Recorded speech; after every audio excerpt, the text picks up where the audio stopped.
The roads are now open, so will schools, universities, and banks. Lebanon may no longer be paralyzed, but the political crisis is far from over. Protesters who blocked roads across the country for almost 2 weeks toppled the coalition government.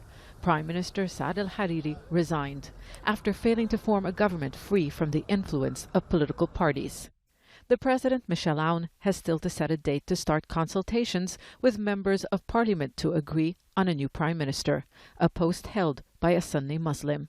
Replacing Hariri won't be easy. He is considered the representative of that community.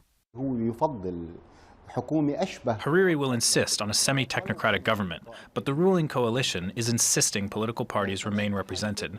Hariri won't accept that, so the other scenario is Hezbollah forming a government that is more dominated by the group, something it wants to avoid.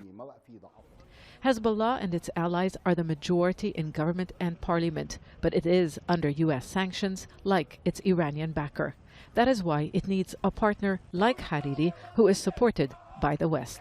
House Speaker Nabi Berri is warning against international intervention. It seems Lebanon is yet again caught in the arena of the U.S.-Iranian struggle. Both countries have weighed in the crisis, which began as a protest for better living conditions. Iran is accusing the U.S., Saudi Arabia and Israel of supporting the protesters, while the U.S. is calling for a government that will be responsive to the needs of the people. Protesters who are now confining their street action to public squares are promising to push for radical change. They say they are ready for a long struggle to bring down a sectarian system that has been governing them for decades.